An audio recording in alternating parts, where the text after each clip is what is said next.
All right, welcome in. Welcome Here in. on the Guard Report. And the Celtics cracked 100 points, guys. We did it. Took overtime. This was a this I'll was a take it. game. You know what I'm not going to endure tonight? A bunch of people saying you're being negative after a win. We're gonna call it how we see it. This was a Say rough it. game. This was A win's a win. A win is a Say it. win, and it's good because they need wins. This was a gross game, and the Hey. worst part about it is the Bruins scored 7 goals tonight, and there's a national championship game going on, and we're stuck watching this. This because was we're sad, gonna- Yeah, but John, because it's our job to talk about it. So here we are. What did you say 2 nights ago? I don't care about the end result. Just give me some good basketball, and I think you got a little bit of that towards the. Where You it didn't mattered get good most. basketball. Wait, you got what did the you end just say, result, Joe? but When When it mattered played most. good basketball. When it mattered at the end, maybe overtime. confirmed. Josue didn't watch the game. Confirmed.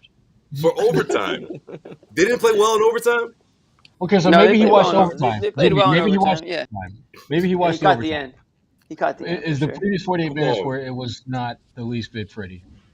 I said this during the game. The only thing that game didn't need was calm.com because I was falling asleep at the wheel. Yeah. I was fighting the clock, man. I could barely get through this one.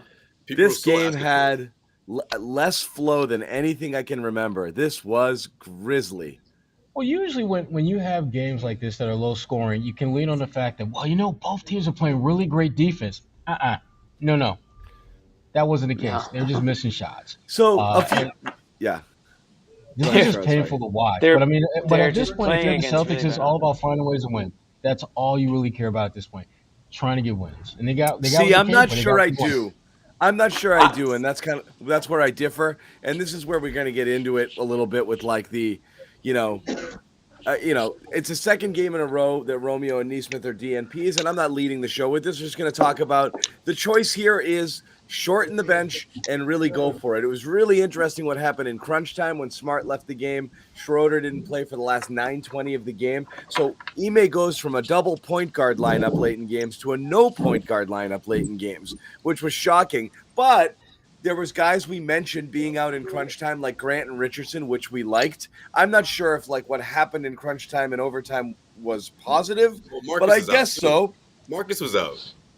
Yes, Well, that's what I'm I saying. mean, With Marcus out, they went 0 point guard. Obviously, Marcus And would have you played could if that tell. were the case. Yeah. You could tell that they looked very unorganized in the fourth quarter. And I to me, finding a way to win this game is a big deal for them because to go as unorganized as they are down the stretch for a team that has, even when they are organized, they don't play well down the stretch. This was a good win in their minds. But John, I think the point that John you're kind of alluding to is it a good win to win at this point for this team? Are these wins valuable?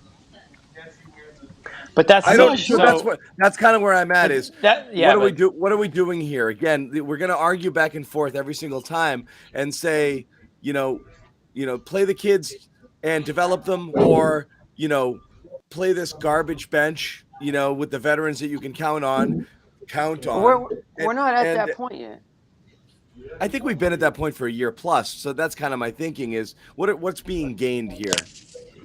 Okay. I know what you're saying. That we're probably at that point in the macro scheme of things. But like, are the Celtics giving up in the season? No, not yet. I mean, I think that's more of a post trade deadline type deal. And again, like if you're pissed because Schroeder's taking Pritchard's minutes and Richardson's taking Neesmith's minutes, like just wait till the trade deadline because those like there might be some guys heading out the door. I'm not saying it's going to be those two guys, but certainly Schroeder seems to be a very popular name. When that happens, I think you're going to start to see more minutes from some of these younger guys. Be careful what you wish for, too. Because just because you want to play those guys doesn't mean – listen, they just had Romeo Langford starting for like a week straight. So it's not like they didn't give some of these guys opportunities to earn minutes. There's also the part of it that they just might not be good enough to contribute right now. So – I know. was the Just, we're game just ugly? going, Yeah. That's Was a the big one right there. was the game Are they ugly? good enough? Yeah. we're Right. just going in circles with that, though. It's like until you play them until you play them consistently and give them actual roles, you're never gonna know. Reality is probably not. I mean, around and around we go. So let's And get plus- into a couple of let's get into a couple of choices. What I thought was really interesting today, and it's hard to go crazy negative on him because obviously without Jason Tatum, you don't win this game. But also Jason Tatum was terrible in this game. But he hits one big shot late and got you a bucket in overtime. So he came up in the clutch. But I mean, this was a terrible Tatum game coming on the heels of the Kendrick Perkins criticism where he got really sad and took to Twitter and said, that's not nice. And then he goes out and he plays one of his worst, most disinterested games of the year up until the very end, where it's nice to have a Jason Tatum on your team because you're looking at the Pacers. Who the F are they giving the ball to in crunch time to score? Having a person like Jason Tatum is a luxury, and it's a great thing to have. Right. It's obviously a great thing to have because sometimes you just need to give it to somebody and say, get the F out of the way. But man, did he have a rough night. Yeah. Normalize playing more consistently. How about that for a tweet? Instead of worrying about what people are saying about Yeah. Seriously though. I mean, you know, like you want to get all bent out of shape about, what people getting paid to criticize or to not criticize, to comment, critique, whatever words you want to use. That's what they're getting paid to do. That's their job. Like, let them do their thing. You do your thing. Your thing is to play basketball and win games and score and play all 4 quarters, not just show up in the last 1.8 seconds of the game. And then, great, and honestly, great that he did. And it was a great shot. And he did it last week, and they still lost the game because of that unbelievable, buzzer beater there. I already forget who hit that shot. But Barrett. he's hitting games late. His name's RJ Barrett. Come on. My bad. He's hitting shots late, and he closed it out tonight. But again, it's like Jaylen Brown sort of does his thing for that portion of the game, and then Jason Tatum comes in and does his thing for his portion of the game. And I thought Jaylen Brown had a great game. Again, I thought he was the best player on the Celtics. I think he's kind of been pretty much that way for the last couple of weeks. I've been happy with Jaylen Brown's production for the most part. Now, obviously, there are times in between, but I think Brown's been the guy, and I thought Rob had a solid night today too. But we have to address I was just going to say, though, no, real quick, just to respond to that, because, at the end of the day, I don't think the tweet itself wasn't just about, oh, hey, Charles, don't discredit me like that. I think it was just more about, look, if you're going to give props to my guy, my teammate, just leave it at that, okay? We won. He played well. And just keep it at that. Like the ongoing, pitting these two all-stars against each other, obviously, Tatum's sick of it. And that's what's been going on for the past, I don't know, year and a half or so. But with that being said, I mean, you would think that he would keep on with that same attitude and say, look, a win's a win. Jaylen played terrific. Let's keep the positive vibes going. And I hope that's the case. I get what he's going to say. Yeah, I'm sure it is. Well, I don't care what he says. I just wanted you wanted a 40 piece. No, man, it's such a low. Go off. No, it's the worst of it. It was such a low. 0 for 7 from 3, just kind of like it was such a low energy. You got the worst shooting version of, or one of the worst version. Period. We've seen worse. How many 8 defensive turnovers? Rebounds? How many defensive rebounds he grabbed and he walks the ball up? He had that one possession in the fourth quarter. I wanted to friggin' throw my, just throw. We barely made it over half court.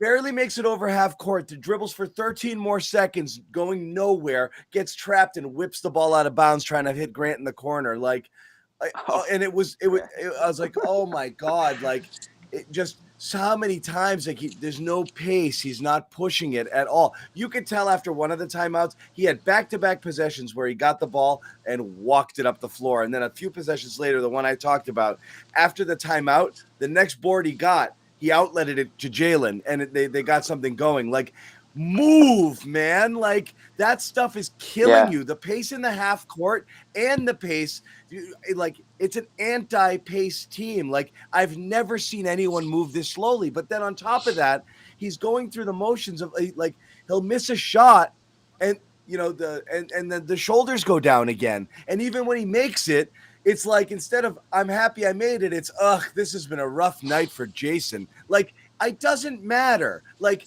just go and do the things you need to get the win. Like, bring it up some. Play fast, play with heart, play with energy. Like, these games kill you when you see them because it's like the whole thing is such a freaking slog.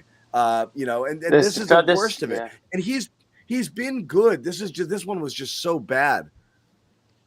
Yeah, this game was tough duty tonight. It really was. Like the energy. I don't know if it's just is that what the Pacers do to you? I don't know. I don't.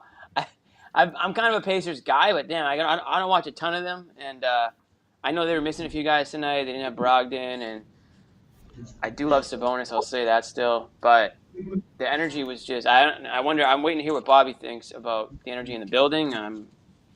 Because I don't know. I just it was tough out there.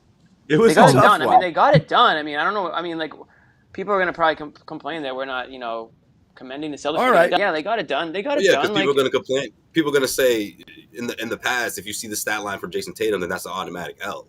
But well, and look, you got to probably would have been an L against like any other team. Like this is a very short-handed Pacers team. I mean, it was the same thing with the Knicks the other night without Fournier, obviously, and not like Fournier has been lighting it on fire, but that team was pretty short. You had two, pretty bad effort, offensively, really rough efforts, a lot of 20-point quarters. But let's talk about you want to be positive. We'll talk about who did save their bacon tonight. This was a Josh Richardson game. This was a Rob Williams game. Rob. I mean, Rob was the bigger deal, obviously, with his just overall effort, energy, blocking shots, scoring, dropping dimes. I mean, Rob was huge. He was huge. And we talk about Tatum and what they did in the fourth and overtime, but this game doesn't go to overtime if it wasn't for Josh Richardson. He had 9 points for the game. 7 came in the fourth. So he was their top scorer in the fourth quarter of this game. So Tatum, great that you made some shots down the stretch, but really, Josh Richardson saved his team's ass in the fourth. Yeah, Richardson was great. Interesting, like I said. Minus that foul. Yeah. Well, that was overtime. That was just that was technically that was in the regulation. Right. Yeah, but the Rob was early and often here in this one. Yeah. Rob was active. 12 boards. I mean, he was getting up there. I mean, he was. They were looking for him. I think Jalen had a nice lob to him, and he was getting up above the rim. And he looks more like. I think we're seeing more games like that from him than we did for a long stretch to start this season. So I'm 41 minutes again. Yeah, and a lot of minutes for sure. And you're playing against a team that's got two bigs that you've got to contend with to some extent. And I know Sabonis got 20-something rebounds, but I mean again when 23. When each but he team didn't score. When each team shoots sub 40%, there's going to be a lot of rebounds to be had. I feel like Ime squeezed the juice out of those Ennis minutes, right? Like he got the best out of Ennis that you're going to get. Was that 7 minutes he played? 6 points in 7 minutes. That's and a couple offensive rebounds. You're not going to get him to be more productive than he was in that short stint, and they needed that. They absolutely needed that. Yeah. But Horford was rough again, and so Rob had to play big minutes. I get. But you saw the difference between Rob and Sabonis, though, right? Like Sabonis is just like a polished big man. Like his passing is unbelievable. Like he's an all-star, Jimmy. I know, but people have very high expectations for Rob, especially somebody in this video right now. And I just want to make sure that you guys see the major differences. I don't have Sabonis as a comp because he's a bit more of a bulldog. He's also an excellent passer. Unbelievable passer, he's savvy. More physical. He's also not going to affect the game defensively like Rob is. It's just not going to happen. So he's a better offensive player. He's obviously a better offensive player, and he's an excellent passer. Rob is also, I think, on a par with him in terms of passing ability. No, he's not on par with him. Not even. No. Nope. Sure he is. No, Sabonis is sure, he just doesn't have the ball in his hands enough. But Rob's an outstanding passer. Because he's not as good. Because he can't handle the balls. Because he can't handle the ball as well. It's not close. But you think Sabonis had a better game than Rob tonight? You're wrong. I'm not saying he had. I'm just saying. I think Sabonis had a great game. Take that, Jimmy. I'm just saying offensively, no, because I think Rob definitely was more impactful than Sabonis tonight. On the defensive end. I'm not going to even. Period. I think altogether. I mean, overall, Sabonis may have had more rebounds, but Rob had a bigger impact in this game. Yeah, but Sabonis does things well. He does, Jimmy. We know that. He just didn't do things well in this game, and a lot of that had to do with the guy that was guarding him. Rob. If we're even pretending to compare Rob to somebody of Sabonis's character, that means he's already arrived. The fact that he's in that conversation, would be. I'm saying that would be a compliment. Tonight, Rob outplayed Sabonis, and Sabonis is an all-star. Yeah, he did. So this isn't the night to make this point, Jimmy. I agree with you. I'm not making the point. Rob's based on not tonight. Sabonis. Yeah, but I did see there. If you watch the game, you did see moments where Sabonis was like, "Wow, like he's definitely a very talented player. He can handle the ball. His passing is definitely better than Rob's, even though Rob is a good passer. But yeah, he couldn't score tonight, and a big credit to that goes to Rob. I mean, I brought it up because we're talking about Rob. I mean, I was going to give Rob credit for the defense he played on Sabonis. However, I still think Sabonis is an unbelievable big in the NBA. And there you have it. Good. Rob was just better tonight. That's all. I was thinking, how far down are you going to go with this Sabonis Rob discussion? Hey, here we go. It's a hill he's going to die on. Let's bring in Bobby. I will die on that. Save the conversation from this debate. It's about to keep going.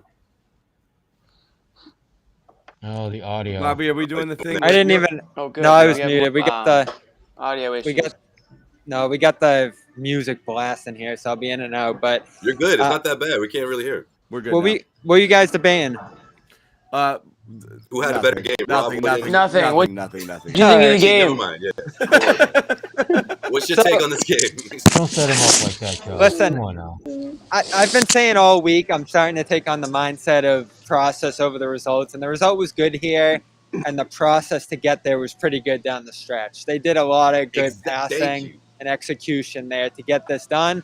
It's a terrible Indiana team. You don't want to be in that spot, but again, you were laying on the ground dead in these spots a week ago, and now you finally came through. I generally agreed with what Ime said after the game in that sense.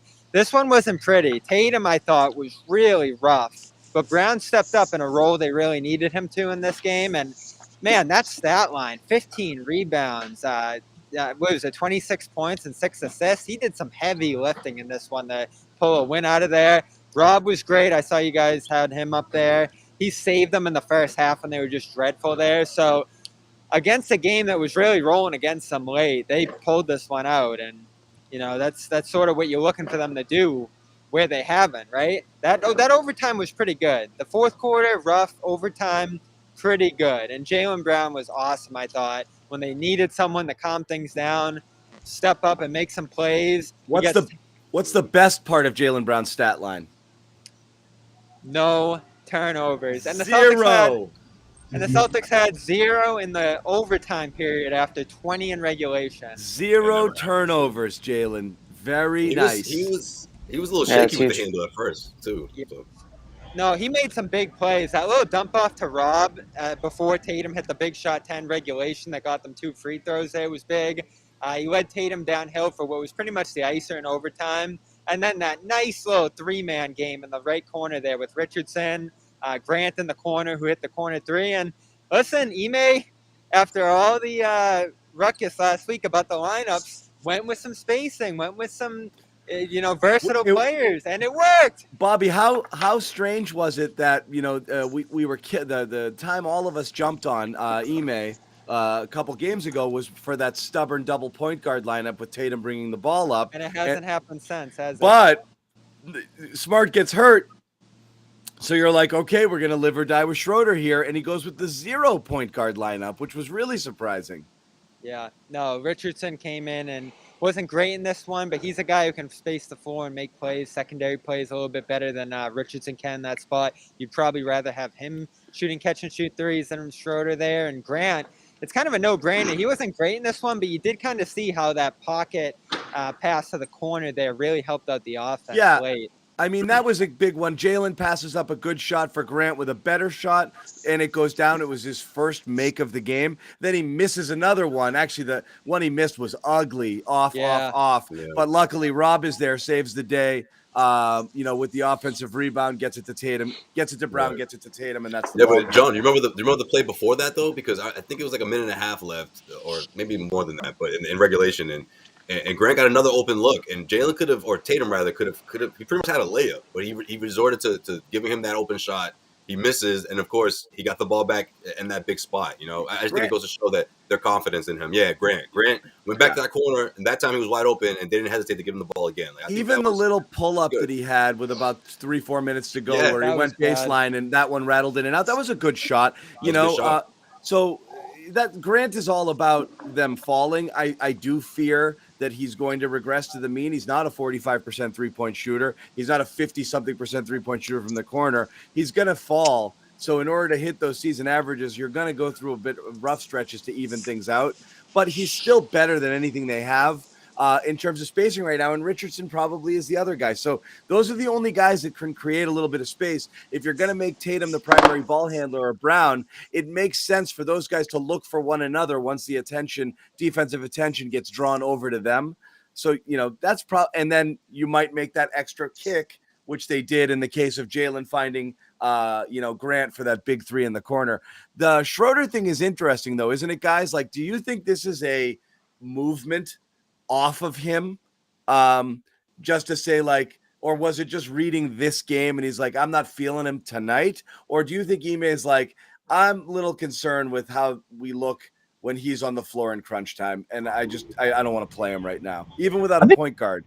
I think it was more about just this game. I mean, he wasn't very good. I mean, his defense wasn't good. But neither was Grant, neither was Richardson until the fourth. Yeah, really. But Grant, when he's on the floor, he's done enough to where he's going to create some space for you because of his presence. As one of the reasons why Grant has kind of taken a step back statistically is because he's now on the scouting report. Teams now are well aware of him when he's out there. Schroeder, he is who he is. When he misses a couple of shots, that's kind of who he is. He's going to have games where he's going to go 4 for 6, and other games like tonight where he was going 0 for 4. So I think it was just more of a function of this game. And Josh Richardson, I just thought had a better feel about him. I thought he was better defensively. I thought he was more engaged.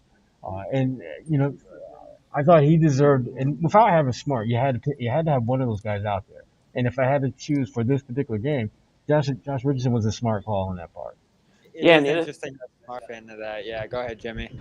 No, real quick, I was just going to say I was a little surprised to see that he didn't go to Schroeder in the fourth into overtime, but he did have a bad game. I mean, there were some shots. I think he airballed a couple. Yeah. He's kind of up to his old. Very careless approach. Definitely careless. And the other thing was, don't forget the Pacers didn't have any of their guards tonight, so Ime could kind of get away with not going to a guard-heavy lineup in overtime. He could kind of mix and match and see what else. Yeah, exactly. And that's what's frustrating about all the turnovers in this one. Unforced stuff. Not much pressure from Indiana at all. Ime talked about that after the game. So once you did go in a direction where you trusted Brown on the ball a little bit more there late, he was able to take care of it, which was good. That's what they need in this game. Because, man, how bad was Indiana's offense for large stretches of this one? The only reason they got anywhere off the ground is because you were feeding them easy passes in transition and just throwing away possessions with the awful turnovers. Yeah, so listen, I don't think Dennis is the best ball security guy. Smart was not by any means. They almost gained something in this one by having him get off the floor and be out of the game for good there. He was just awful in that first half. And, Tatum was pretty rough in his own regard. 1 assist, 8 turnovers there. So you needed somebody down the stretch who could just take care of the ball. And that's really all it did take to win this one. They ended up winning it a little more commandingly because they made some good plays and had some good ball movement there. But right now you just need someone to steady this. And finally, I thought Brown did it. I've just been super impressed these last 2 games by what Brown's been able to do late in games to put these away. Big progress, John. I think even you have to acknowledge the steps he's taken here over the last 3 weeks. Yeah, I think that's part of it too, John. Yes. Oh, never mind. I thought you were talking about Ime. Well, Brown too, but I was just gonna say real quick. This is if you're Ime, you've seen what's happened the past 2 weeks been right, blowing these leads and poor execution down the stretch. You can't forget what happened in New York, obviously. And I thought Schroeder, being the veteran that he is, made one of the worst mistakes in that crucial turnover. So I think this is sort of a bit of both.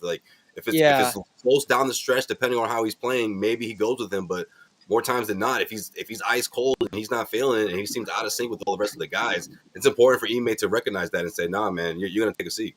Yeah, and sorry, I went away from everybody else too. It sends the right message. I went away from Schroeder there, but him doing things like calling off other guys when clearly there's supposed to be certain motions there is just what Boston's trying to accomplish. That's just unacceptable, and they gotta stop with that. It's just brutal. I mean, he does it. You see it from time to time. Tatum will do it as well. But Schroeder doesn't have the ball much, so even if he does it a couple of times, it's still a big part of. I think it's probably pretty annoying, and I think some of the I think the players probably get annoyed a little bit too. It's run what you're supposed to run when you're out there. I'm sure that's not a thing that ingratiates him with his teammates. To your point with Jalen, Bobby, I do want to point out I know you're saying like you gotta like what you've seen. Like, I mean, we're talking about the last 2 games of 6 and 11 assists, but before that, it was 1-1, 4, 3-0 with 3 turnovers, 7 turnovers, 6 turnovers, 3 turnovers, 6 turnovers. Yeah, So it was bad. Right before these last 2 games, he went through a stretch of like five turnovers to 0 assists or 1 assist per game for a long time. He was actually really loose. So yes, obviously this is pointing in the right direction. And it's like playing within yourself, not forcing the issue. But he's looked like definitely more in control these last couple of games. There's been less wild Jalen. Again, the 0 turnovers is what jumps to me, above 15 rebounds tonight. It was like, okay, great, because he had the ball in his hands and he did make some plays, and he was trying to be aggressive at times. And for him not to turn it over, that's a big deal. Huge deal. There it is. I said something nice about Jalen. Biggest deal. We're all stunned right now. We don't even know how to react to that. We're just like, wait a minute. Did he? What the hell just happened? Did he just? 25 minutes in. We're already like, nah, John, come on, really? And then wait a second. Well, I mean, look, we were killing him. He was. Rightfully so. He's still over his career a 1-to-1 turnover to assist guy. So it is a weak. It's a weakness. It's a weakness of his game. Yeah, absolutely. So that's what you're trying to do, And then on Tatum's side, we're being critical tonight, but he's been good. This was just a real dog shit game for him, And even it's consistency. It's a 20-21 team, and the reason they're 500 is because they lack consistency. In addition to, there's a weak supporting cast, but Tatum and Brown, again, you would think with consistent effort should have this team on their own with really any supporting cast better than what they are right now, which is why they catch most of the heat. Yeah, I mean, this team. It feels like this team should be. I mean, certainly not top 2 or 3 in the East, but at least a couple games over comfortably in the playoff picture and not friggin' slugging it out in the 10 slot. Yeah. Yeah, and again, I'm emphasizing how early Brown is in this. Like he's talked about in recent weeks, just how much extra time he spent in the film room, how much he's going. I think they watched the whole Timberwolves game over with Joe Mazzulla there a couple weeks ago, where he was just a disaster in that loss.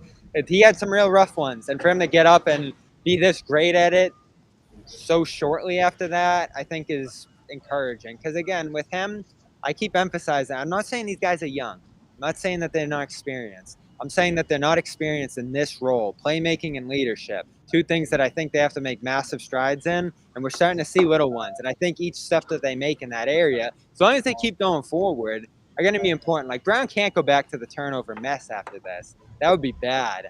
But I'm appreciating each small step that he takes forward in that regard. Because listen, I know we'll probably talk a little bit later in the show about some of the things that the Celtics might sell off toward the end of this year.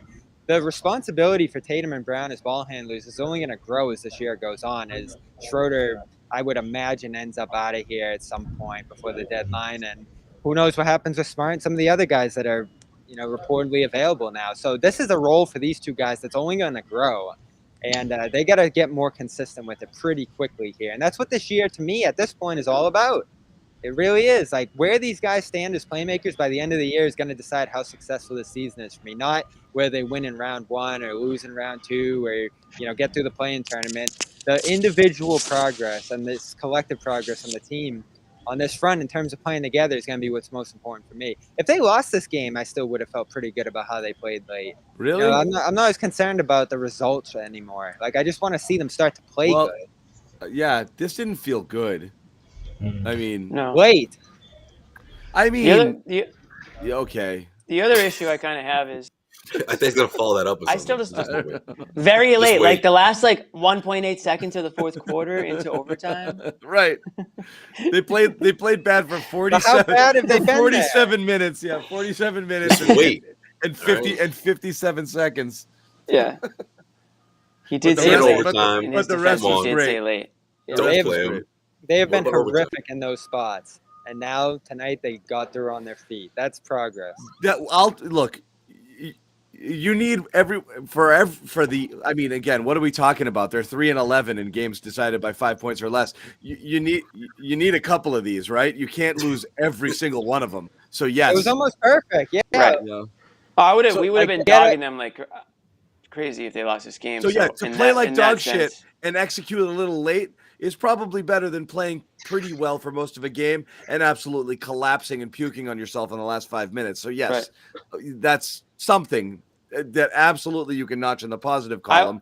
When they needed it, they got it. They got blocks, they got rebounds, and they got critical buckets. You know, those are huge. So, you know, I mean, you shot below 40% from the field, below 30% from three, and you still somehow won the 20 turnovers. Your turnovers were over your assists, and you still somehow won this game. Like this has to be this has to be the only game.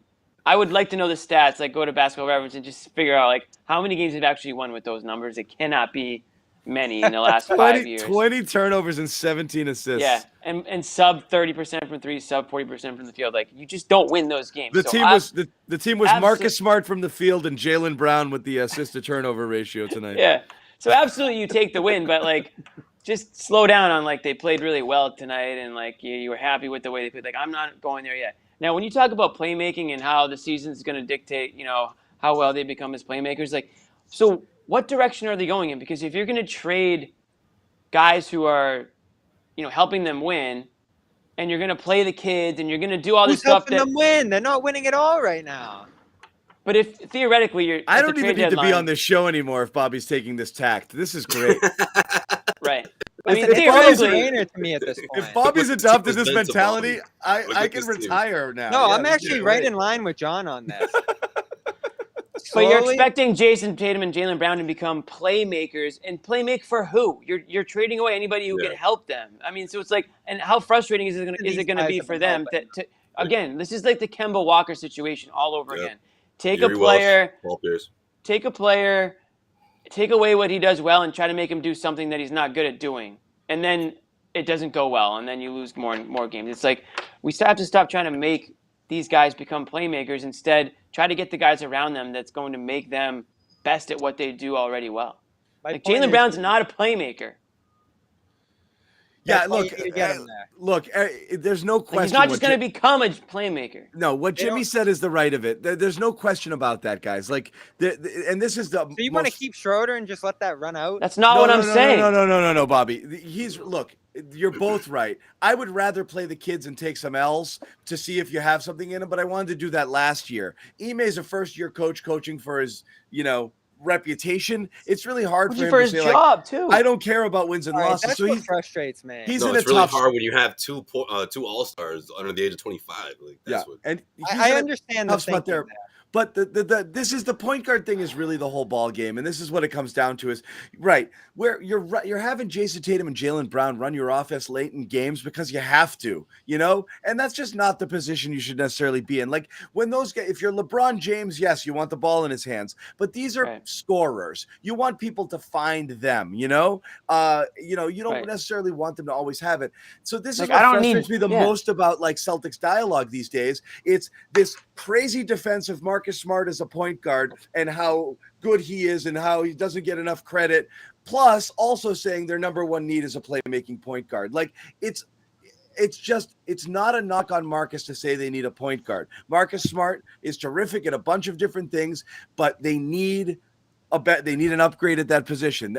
That would be the first thing. If you want to win, you do whatever. So can you sell every kid, draft picks and everything and upgrade yourself at the point guard position? Yeah, I would take that. I don't think so, right? But I don't think he's giving up on that? You think he's giving up on Marcus Smart being the point guard of this team?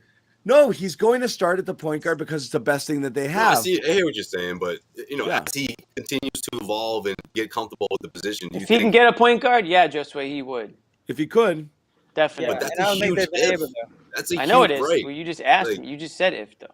It is if. Right, but I don't think piss Jimmy off tonight. He's ornery.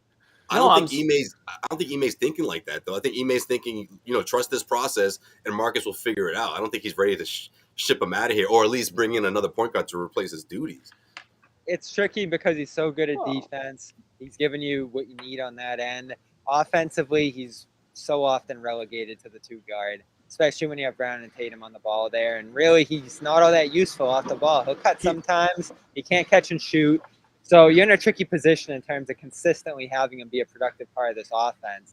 But he is a sharp secondary passer a lot of the time. He keeps ball movement going. There's a lot of things that Smart helps you with right now. and he doesn't necessarily get you score to upgrade at point guard. So developing Brown and Tatum are so important because you don't have the ability to go out and get Lowry, Paul, Ball, all these guys that we dream of coming in and saving this team. I think Ime, Brad, they know where they are as an organization right now. These are probably the conversations they had in hiring him. And essentially the only path out of this is to get those guys going as playmakers. And I think they understand that. This is kind of what Kawhi and George went through out in LA. I think that's a great comparison. And it's going to take some time here. Now, they can do some things to make it easier.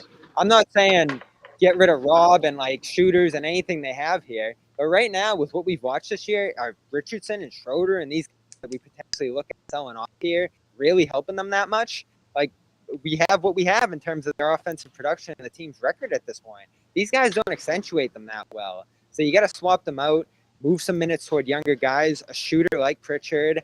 Maybe you bring somebody. They would be back much worse. Believe it or not, they would be much worse than they already are without those two guys this year. They'd probably have six more losses, probably. Real quick, don't bring the Pritchard debate to the show because you guys were going at it in the group chat. I don't know if John's going to bring it up, but well, it's probably going to come up organically right now, I guess. But John, if they Pritchard? sell, Jesus.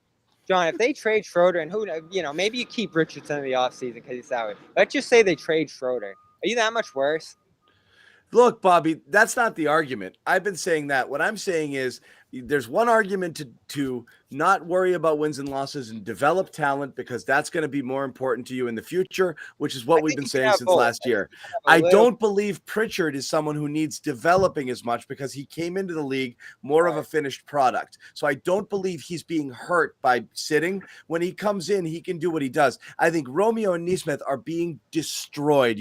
And again, this is the nuanced argument. I don't think Romeo and Nesmith are terrific, and they might not ever be even good or serviceable, but you are absolutely destroying any chance you have of developing their careers by doing what you're doing to them right now, destroying them. So it's a matter of what you value as an organization. If it's important to develop high first-round picks, and they are, okay? They're not upper lottery, but these are valuable 14, picks. Right? Yep. 14. Okay, this isn't trash, and they are early in their careers. You develop them because it's important to have that kind of balance on your roster and develop these assets because you don't get a lot of cracks at them.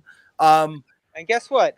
Or you literally just piss them away, just throw them away, which is what they're doing right now. I'm with you there, and that's what kills me is you're literally just setting them on fire. It's just burning assets. It doesn't mean they're going to be good or better. Your record might be worse, but you're just killing these guys. You're killing them. You are. And they did it last year too. And they might be busts, guys. I know there's people in the chat who think so. Nobody on this room right now is super bullish on any of these guys to be anything beyond a rotational player. Nobody, and okay? Jimmy, I think John mentioned, or one of you mentioned the prospect of Brad helping Ime's job or helping him hang in there, this and that when it comes to that roster decision. You have some huge big picture issues right now that you have to sort out, and you're not really accomplishing anything. I don't think he's taking the heat off Ime at all by being able to squeeze out some wins against the shorthanded Pacers and the shorthanded Clippers and just all these teams that they've been going toe-to-toe with. These last 2-3 weeks should have showed you that this roster as constituted isn't very good. These battles with the Knicks, like this team is playing down to some really bad competition over the last month here. So that has to be a signal more than anything here to do exactly what John said. Break this down a little bit, add whatever you can, see what you have by the end of the year, and then you can really, really start to make some big picture decisions by the end of the year. If they just toe the line here throughout again, what are they accomplishing? I keep asking this. Like, they aren't going anywhere. They aren't. So that's but you know what? At the same time, though, they can go ahead and do all those things that you said. I don't think that changes their big picture at all. Whether or not Romeo and Nesmith and Pritchard, those guys get minutes or not, even if they have good rest of their seasons, there's no big factor into it's not like they're here because the Celtics haven't wanted to get rid of them or can't get rid of them. They're just here because they're filling roster spots right now. So I really don't think they are a huge part of this future, one way or the other. I'm all for giving them minutes. I'm fine with that, and if that means trading Schroeder, I then get dump it. him for a bench veteran. For real. Yeah, but also, guys, if Fine. one of them They probably if one of them would. is a part of the future, though, that's terrible, right? But that's what's killing you right now, Yeah. Jimmy. They struck out already with other picks, and then they sold the second rounders, last for the they're Fournier bad at trade. drafting. You play them and develop For them, 2 months of Fournier, or dump them. They do nothing for you because you're right. they're not. Get rid of them. Dump them for a bench. Dump them for a bench asset if you're worried about wins and losses. But I think that's absolutely selling as low as you possibly can, and it's guaranteeing mediocrity. It's just guaranteeing it. So that's what hurts you there. Like they already started, right? They got rid of Parker to save some money.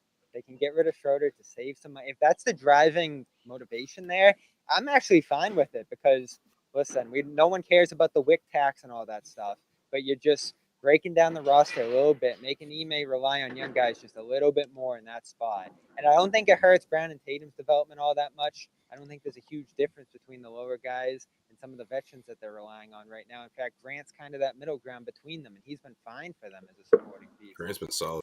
Yeah, so... No, but you just run the risk of frustrating. Again, we've talked about this ad nauseum too. You run the risk of being so bad over so much time where these guys don't want to play for you anymore. You can't just rebuild around these guys for the next 2-3 years. They're going to say see you later.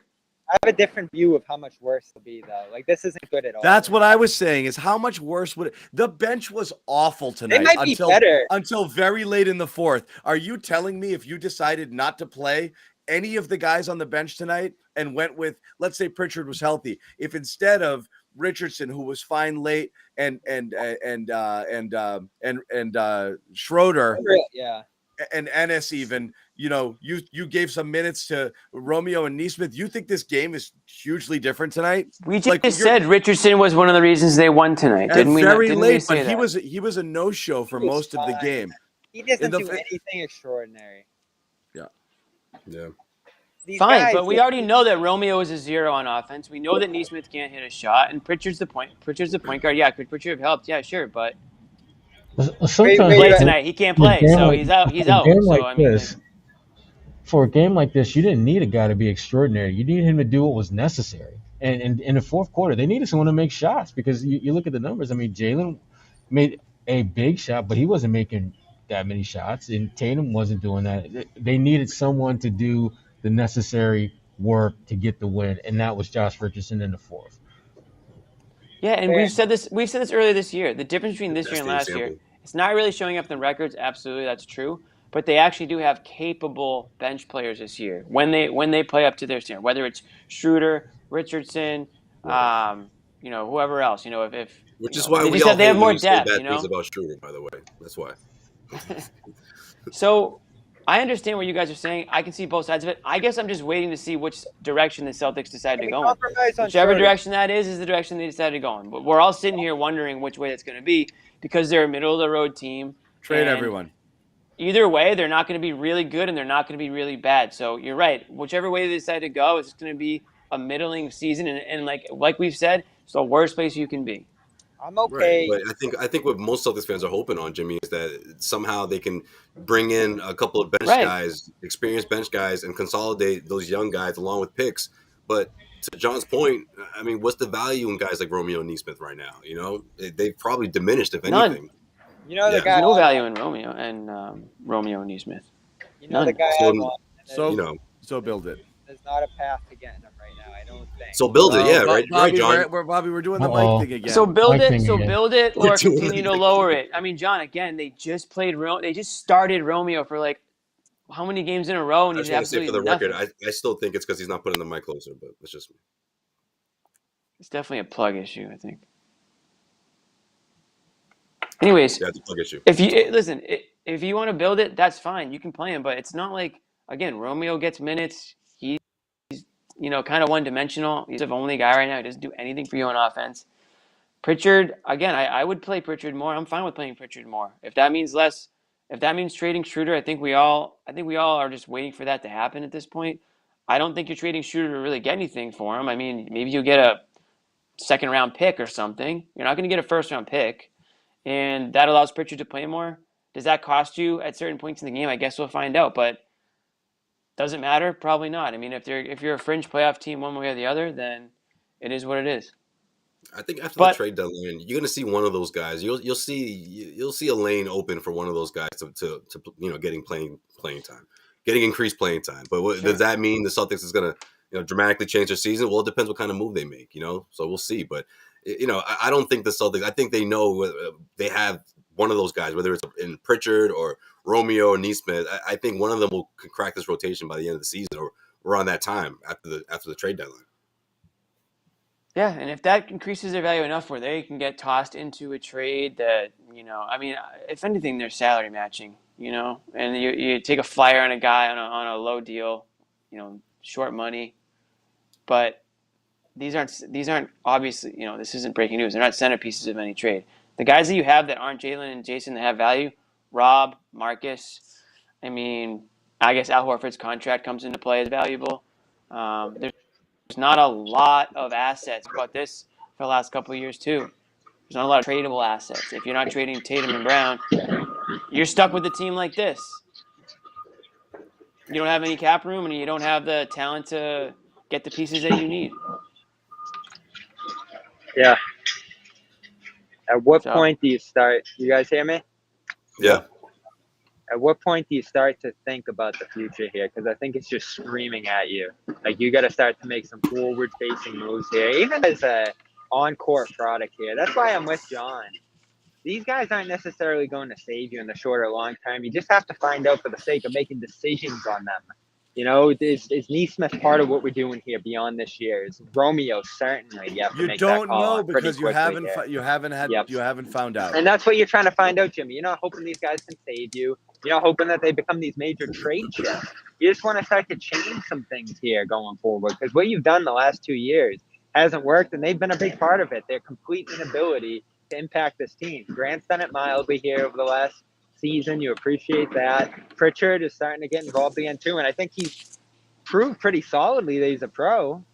So where the other two guys stand? They send Nesmith down the main for a game. He looks all right. He comes back this morning and says his shot just isn't there at all right now, which when you draft him for that, and that's what you hear in year two, you're really worried about where that's going. So was he saying that, Bobby? Yeah, he said, my shot's not where it needs to be. Yeah. He's searching right now, clearly. Yeah. And I saw him in warm-ups before the game here today. He didn't look sharp. A lot of catch-and-shoot drills off movement. They put him in a bunch of different spots out there, and doesn't look great. And I think we've been looking at that shot for the last year or so here and saying, like, that doesn't look like a pure shot. And how many open looks does he get when they put him into the games? I think a lot of people look at him as an obvious no-brainer solution to some of their issues that they're not tapping into here, but you watch what he's doing when he's out there. He shot 2 of 7 in Maine from deep last night. He wasn't going up there and shooting lights out from deep by any means. Decent mid-range looks, gone to the lane a little bit, but the three there is just not there. And it's sad because, he has one job. Like, literally, when they drafted him, they wanted him to do one thing well: make shots. It's a dream job for almost damn near anyone who plays the game. You're drafted to make shots. And it's literally the one thing he doesn't do. It's literally the one thing he has gotten. But he's also not getting the playing time neither, though. That's the problem. Listen, he got his. I'm tired of the playing time as a cop out or a justification why guys aren't getting it done. Ennis Cantor showed you the blueprint of what happens when you don't get a lot of playing time. You know what you do? You make the most of the time you get. He played 7 minutes at 6 points. That's what you do as a pro. You can't control how much playing time you get. All you can do is control what you do with the time you do. And he's not doing enough. You know where you get unlimited but yeah, time? I understand. He sounds like unlimited time as a young player to just go out there and do whatever the hell you want. Detroit, Orlando, who else do I have to call on that regard? That's where you get that kind of run. Who else in the NBA is just shoveling minutes to a struggling young player, trying to get him going? Like, some teams integrate them more firmly into the rotation. Sure, I do think there's ways that they could put Nesmith in better positions to succeed. I just don't think there's any world where he's playing 25 minutes a night, playing the way that he's playing right now. On this team right now, if you make some roster changes and force that, sure, those are the long-term decisions that Brad really has to make at the top there. But for Ime, who is Neesmith warranted of playing over right now? Even Romeo's got an edge on him. So he is just at the bottom of the barrel right now in terms of priority for minutes. I know they have a shooting need, but this is what Ime said the other day. The guys I'd leave him in Maine then. Yeah. They don't play a lot either, which is the trouble. I don't get it. Like I said, the options are. He should have been there since Christmas or around. He should have been there. He should have been there this whole time because you have no intention of playing him. It's useless to have him here. If you need a shooter, keep Hauser up here. And you have somebody come off. You know what, John? That's a really good point. Real quick, especially from someone like Brad Stevens, who obviously has a say in the matter, and he was the coach that saw what happened with Terry Rozier and how that worked for him. Going down there, spending months, before coming back and becoming Scary Terry. And other guys who benefited from stints in the G League. That's a good point. Yeah. So that's what I would do. Is do the three options are you force the issue and play them because you're trying to develop them here, or you recognize they can't do it at this level, so you get them down there to build confidence. Or three, you just cut bait. But having them here on the roster, on your bench, and not playing them at all is absolutely the only thing you don't do. It makes no sense. So that's the one thing I'm just baffled by at this point. And again, I would rather take L's and see if these guys are good and find out that they're not. What's the worst thing that happens? What's the worst thing that happens? You miss the playoffs and you get a lottery pick? Who cares? What's the best thing that happens if you don't play them? Oh, wait, what's the other part of that worst case scenario? You end up in the play-in game. No, worst case, John, is that worst case is that you suck whatever little life is left out of Tatum and Brown in a miserable season, and they go into the offseason just completely done with everything. That's worst case. And they call Brad and say, hey, by the way, we're not feeling this Ime guy. Sorry. But did what they do last year invigorate those guys and make them feel great? You just towed the line the whole way and you bowed out. And that's exactly what would probably happen if you play this thing out. I guess, yeah. Brown went down. Last season was rough too. Fair point. That's a big difference. Brown was out. That's the thing. Yeah, we never got to see they still would have lost to the Nets anyways, but it was a tough year. It was a tough year last year. Injuries and COVID all the way through into the playoffs. This year is really not much different, but everyone's waiting on them to catch some sort of lightning in a bottle and go on some kind of run. Do I see it? Certainly not right now, no. But if you throw the white flag, throw the towel in, and just play the kids, then that kind of sends a message that you're not really. It's just tough to send that message to Tatum and Brown at this early into the season. Especially if you're Jaylen Brown, because you didn't get to play in that series against the Nets, right? We talk about this all the time about Jaylen and Tatum. The fact that they're both leading this team for the very first time. That technically was last season, and we didn't get to see how that ended. So now, for them to sort of wave the white flag, what kind of message would that send to them, especially someone like Jaylen? It's well, wait a minute, I'm available this time, and we can find our stride and go into the playoffs as one of those hot teams to look out for. If you're Jaylen, you have to think that way, especially throughout this recent stretch where he's been going off. Well, I hesitate to call it a tank, Josue, because it's not a tank. I'm not selling. That's how they're going to feel like it is. So what are you calling it, Bobby? If that's not what it is, what are you calling it? Bobby, you can't trick these guys. There's no Jedi mind tricks you can play that can make people see it for something that is not. It's tanking. That's what we're talking about. Don't insult their intelligence. Let me describe exactly what I'm. Competitively challenged. What are you calling it? Let me describe exactly what I'm talking about here. You trade Schroeder by the deadline. That's it. That's the only change you make.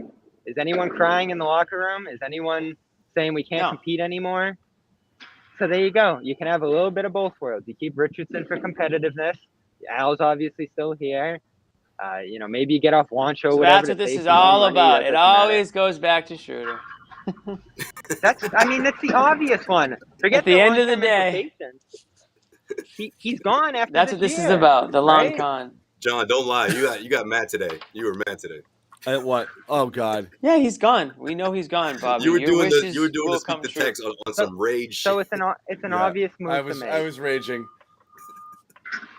I was raging a little. Look, I mean, you guys had two different debates. I feel like there's a difference. Is any argument for keeping him? No, there's not. But again, we're conflating that with whether or not he has value. If your goal is to win games now, Dennis Schroeder helps you. Even if sometimes he pisses you off, he helps you. Richardson helps you. If your goal is to develop younger players and see if you can build some assets for the future, you dangle Richardson and Schroeder and Al and see if anyone wants to pick them up because they want veterans for the stretch run. And that's a win-win. Then you play kids and you have assets. I'm fine with that. But if you're telling me that your goal is to win games this year, then you keep Schroeder just for this year and ride him out.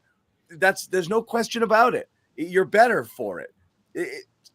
So you do what Ime's doing now. Let's just take an honest look. You play 8 or 9 guys most of the minutes, and that's it. And that's how you hold you and you know. And that's how you win games, or that's how you win as many games as possible. But I don't want to do that. I would sell every single thing that anybody wants that has no long-term future with you. And then play whatever's left. At 100, if you can get anything for them, yes. Here's the issue with trying to win and compete down the stretch here. Chicago, Brooklyn, Miami, Milwaukee, Philadelphia, Cleveland, Charlotte. All those teams seem better than you, even if you play at your highest level here. So you're in the play-in tournament, you end up against a Chicago or Brooklyn round 1 again, and that really caps what you're able to accomplish there. Even if you get to 6, you're getting Miami or Milwaukee round 1. You just face a tough path to even getting out of the first round there. So that's the case for John's path there. Now, I understand what Jimmy's saying, too. There's a potential you demoralize the team if you go too far in that regard with Richardson, Al. I don't even think you can trade Al this year with that contract, but Richardson and Schroeder, let's say, and then it's the floodgates for Romeo and Pritchard and Neesmith there. There's a chance that wears down on those guys, but I think the maddening inconsistency you're going through right now, which I think is just endemic of this roster, is frustrating as well. So I leaned in John's direction. I'm not throwing away Richardson for nothing. You probably want something back for him. Yes. Schroeder, you probably get a second-round pick. Like, that's Come it to the dark side, Bobby. So I think they're moves you really have to consider long and hard to. I mean, well, what are we talking about here? What's the accomplishment you get out of this season by really trying to win? Nothing, Bobby. This is it, John. You're an enabler, and in like 2 months, he's gonna be sipping some drink, talking like this, like you did. And we'll be watching the last game of the Celtics season. That's what's gonna happen. Listen, I've been watching this team all year. We know who they are. You know, totally. We knew who they were before the season started. We knew who they were. I mean, they're worse than I didn't think they were going to be good at all. I just don't think you should. We knew who they were last year, guys. Right. You can't fold Tatum and Brown. What do you think Tatum and Brown think is going on right now? No. What I mean by fold is if you were to trade all your parts like that, they don't care without making it obvious that you're. That's true. They might just not care about anything. You think Tatum and Brown are going to be like, oh no, you traded Schroeder? No, man. No, they're not going to care right away. But when the losers start really stacking up, they're going to say, well, wait a minute. What happened to our pieces here? Yeah, but here's the thing. You got to remember that those two guys, when you look at where they first joined forces, every damn year since then, they've won fewer games. They haven't been able to get nearly as deep into the playoffs. So they know at some point, just common sense, there has to be a reset. There has to be a scorch the earth. Let's figure out how to get back to where we were 4 or 5 years ago. And that's going to require you to get rid of some folks. They totally get that. The last thing that I'm worried about is them thinking that I got to go somewhere else to go win. They know they can win here. They just don't have the pieces around it. And you got to get rid of stuff. Sherrod, I think they think this year was their fresh start, Sherrod. I think that's the thing they're getting a tough lesson of, they're getting that they're going through their growing pains, which is good. You want that, but at the same time, you want to also keep the roster relatively competitive. You don't want to start selling. You can do both. You can absolutely do both. You absolutely can do Especially both. with Schroeder. Removing Schroeder from this situation doesn't hinder their winning ability, their competitiveness ability at all. It really doesn't. He didn't play in the what fourth pisses, quarter. what pisses people off, Bobby, is when you say that he's in the way of Pritchard's development. Like, that's a whole different conversation. Like, that's, he's a better I shooter. think Pritchard is in the way of Pritchard's development more than anyone. I think Pritchard is the issue. I think there's a chance that you give those minutes dropped 92 in a pro-am and things changed, I guess. I don't know. This team hasn't been the same since. Like. This team, over the course of 80-something games with Schroeder and Richardson and without them, is no different than a 2-3 win swing. I mean, and maybe in either direction. You can't convince me otherwise. There is no way that all of a sudden those guys get traded for some future asset and the team just tanks. There is no way that happens. The other guys are going to step up, get a little more comfortable, and start playing better. I think there's a chance That's that exactly if you replace, the point. It's helpful. It's actually helpful. It forces the issue. And you don't have shooting right now. And I like Richardson a lot. Selling off parts, though, there's a difference. If you consolidate, or if you're just going to sell them for future picks, I don't know. Yes, I don't know where that puts you. Yes, you have to start stacking. You have to, take a step. You have to take a step back to take two steps forward. Your long-term prospects are very poor right now. If you can give up something that isn't really going to affect the overall makeup of your team and isn't part of your future for anything that's going to possibly help you in the future, you do it. Because those picks, whether they turn them into something, they become assets that you can stack together with other things and maybe roll up into something better and get a trade, get a third piece. You need to start amassing more stuff. And so you need to do it by trading pieces and developing what you have. And it's not that hard. You know who you want, John. They're stuck in this mindset of, we're competitive. And they're in their own way the last year and a half with this. John, you know who you want. Yeah, but one of these guys is supposed to block too, John. That's the thing. The guy between Romeo and Neesmith, one of those guys is supposed to crack this rotation by now, and that hasn't happened. Probably right. You're probably right. Seriously, I don't that's disagree. right. That's where I am with this particular group. Bobby, what were you going to say? Yeah, sorry, Bobby.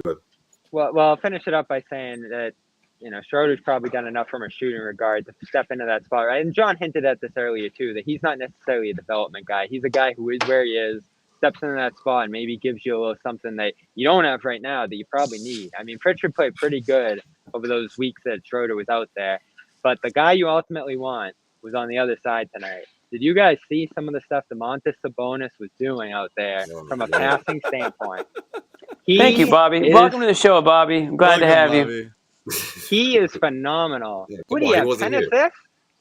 He had a triple-double tonight. He was triple-double. And a couple guys blew it for him on some beautiful passes. He was just electric, and that's the kind of guy. He's a good ball player, man. Bobby, imagine him with Tatum and Brown. Imagine Sabonis. If you put him with Tatum and Brown, boom, mystery solved. That's what's going to glue it. You're not putting him with Tatum and Brown. Playmaking big. You're trading Jaylen Brown for him if you want him. It's 2022, and it's 11:30. No, we're not doing this right now. You're going to put Rob in the best position to be a trade piece by the end of the year. You're going to amass all your future picks because they're useless. You need to get a guy in here now who can help Brown and Tatum. So you're going to amass as many picks as you can. Yeah, but I don't think Sabonis is the guy. But I see what you're saying, though. I see what you're saying. And then you send Smart over, too, because they're trying to do a soft rebuild. Smart's the guy who helps them rather than a tanking team who doesn't want Smart at all. That's great. You can't get Sabonis. Not unless you give up Jaylen. You can't get Sabonis. Yeah, there's no way. Why not? You can't. Because you can't. Because the Pacers aren't stupid. Because Robert Williams isn't Sabonis. They might be. Because the other teams aren't stupid. They're not. What if Rob plays like this the rest of the way? John, you had a debate with me earlier in this show that Rob was by far the better player tonight and all this stuff. He was defensively. He was.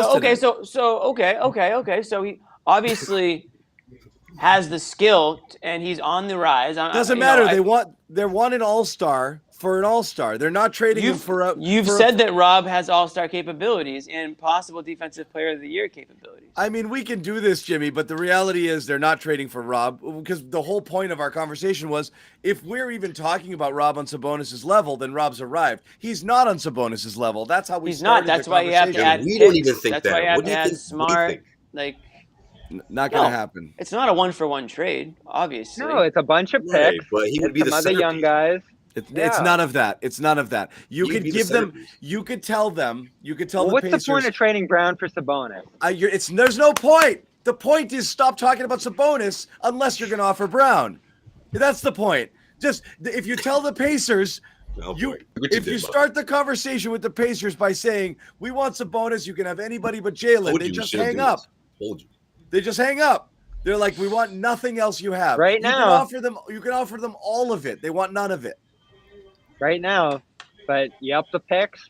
You got guys that's playing better by the end of the year. You focus on some development here, and maybe you have some guys that look better to them. And again, Bobby, this is what you're. I think you're ignoring. You have the best player in the deal right now, unless it's Jaylen Brown. If you're Indiana, and if you've got the best player in the deal, why are you going to get rid of him when you're not going to get a comparable player of significance in return? You're giving up a young all-star in Sabonis for you to do that deal for a guy who might be an all-star versus a guy like Jalen who is a no. There's a chance they trade Turner and Miles Turner standing there like, really, guys? Yeah, exactly. Yeah, and you could trade in Turner instead. Yeah. Yeah, no, and if you're talking about Turner, that's something that I think Indiana. When you talk about the spare pieces that the Celtics have, not named Jaylen Brown. Yeah, you might be able to. I'm not as interested.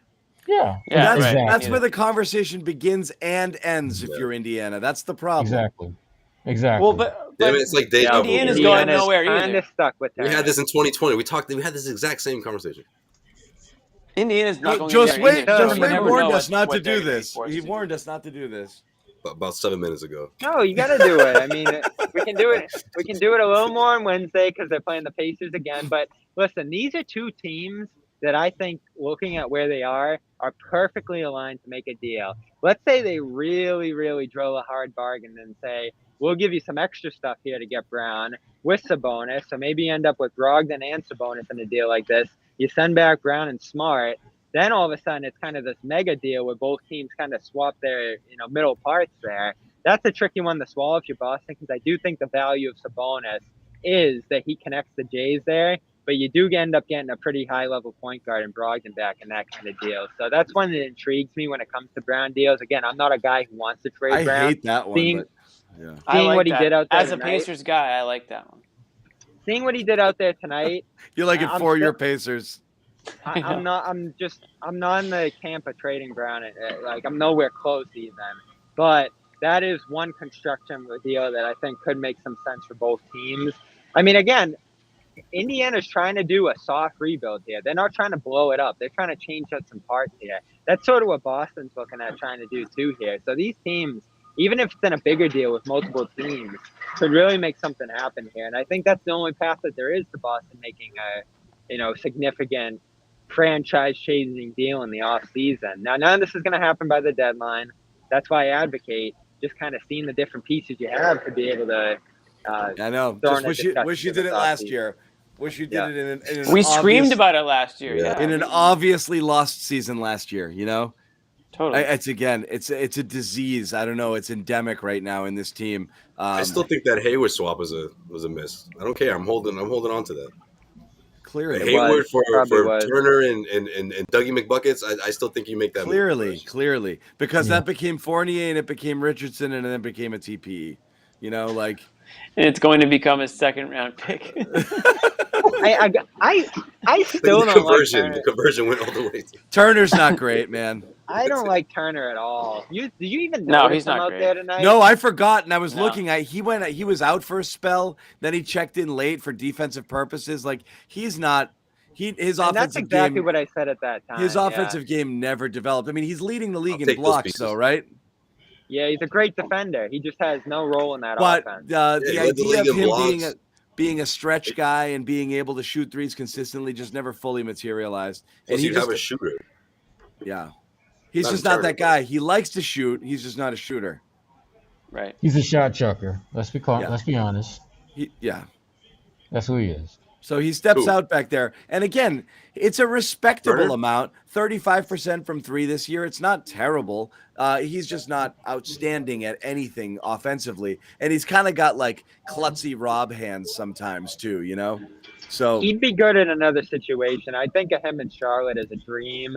The Knicks have certainly been showing interest in him, as reports showed today. And there's teams that I think would like to take a flyer on him, but nobody's knocking down Indiana's doors to take him. So they're in a tricky spot where, yeah, they'd rather probably start this rebuild by trading Turner and keeping Sabonis, but I don't think they get a lot for Turner. I mean, they've been trying to trade him for years, it seems like, and no one really wants him. So at that point, do they open their ears a little bit to making Sabonis available and going forward with Turner? That might be something that they have to consider there. And I don't know how many teams are blowing down their doors for Sabonis either, honestly. Like, there's a few. Golden State could walk down that road. They're certainly got the most to offer. I can think of a few others there. But I do think Boston would be kind of the front of the line in terms of teams that he makes sense with. So, again, keep an open mind to that and just how they could end up getting to a deal there with Indiana. Bookmark this episode, Bobby. Bookmark this episode. The Pacers aren't in like this. I don't think so. The Pacers aren't in a position where they can just keep running this back. What happened? I think he froze. I think we lost him. All right, good. He'll keep going forever, so let's end the show. Damn, John. Yeah. You're going to see this, right? Nothing personal. Quick, everybody get out of here. Yo, good show, everybody. Thanks. Everybody run. Bye. Yeah, this is not a taping, bro. All right. Good to see everyone. We'll see you Wednesday. Somebody's gonna come up with some ideas. Back. Damn. Hey, Bobby. What are we just gonna yell? What are we just gonna yell about the problems all night? Let's come up with some solutions. I got a solution here for the issue. Okay. We all heard it too. We all heard it. It was good. I'm here for it. No, let him wrap up. Though. What were you saying? No, give it. No, that's all I got. We'll see you again on Wednesday. Same team. We can have the same discussion. That's the sad thing. We're going to have the same debates all over again. Assuming this game is just as boring as this one. Well, this team doesn't keep winning. Well, we'll see. No, either way, we're going to have this discussion. What am I saying? I'm going to have my Sabonis. I'm going to have my Sabonis facts with me for Wednesday. I'm going to have all. Jimmy, you should be with me. You love this team. He loves them. I am with you. Bobby. Let's go. I love it's you, always Bobby. good with me. I am with you. From the minds that brought you Tristan Thompson and Kemba's gonna get healthy. We have part 3 of Jimmy and Bobby coming together. Yeah, we're due. We're totally due. It should be like our commercial right there. Those are the last 2 ideas me and Jimmy joined forces on. Yeah, I like it. Oh gosh. When I see Sabonis play, he's just polished. He's ready to go. You know? How great is he? Oh my, it is a joy to watch. And he's got NBA blood in him. I mean, Arvydas Sabonis is a legend. So that's all I needed to hear. Can we move on from the Sabonis love fest? I mean, he's a good player, but his team sucks. I'm ready. His team sucks. Yeah, how about this? They're playing the Pacers again on Wednesday. The Pacers. Let me say this real quick about the Pacers. We can talk about Sabonis for the next 48 hours. No, we guys. won't. I just want to say this about the Pacers.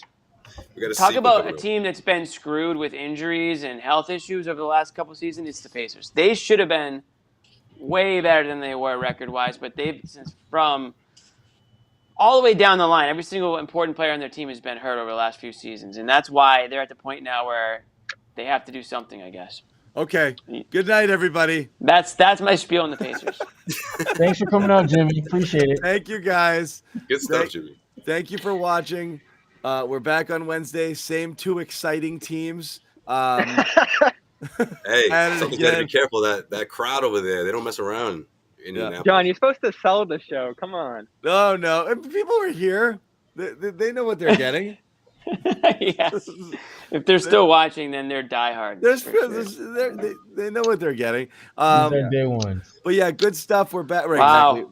Exactly. Touchdown, Georgia. Touchdown, Georgia. So Bama with the ball, and they need a touchdown and the 2 to get it to overtime. So we'll let you guys go watch the rest of that. In the meantime, subscribe to our YouTube channel, please. If you haven't already, you'll be notified every time we go live. Yeah, and a lot of good content over there as well. And that's the best part about it. You get a notification, and it's like, oh, Jeff Goodman's show's coming on. Oh, shoot. Oh, Hey, Sherrod, the A-list podcast is coming on. Like, you get that notification right away. It's so happening. I love this. So make sure you check it out. Sherrod's got a podcast. Dome Theory tomorrow. We're talking busy Pacers. week too with Patriots playoffs. There's a lot going on the YouTube channel. Yeah, check us out over on the Patriots side too. We got a lot of stuff this week. Evan Lazar will be heading over to Buffalo. Sherrod's got a podcast dropping tomorrow, I believe. Is that right, Sherrod? Should be coming out tomorrow. Yeah. Yeah. A-List Podcast, subscribe to that. Dome Theory, Causeway Street. Check us out at CLNSmedia.com. Bobby Manning will have a full write-up of this game and all the stuff you need to know. Until then, thanks